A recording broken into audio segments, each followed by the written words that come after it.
What you need to do during spring for your HVAC system.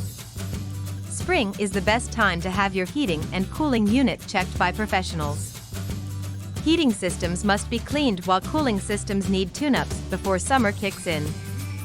You can prevent cooling problems during the hottest days when you regularly get HVAC maintenance.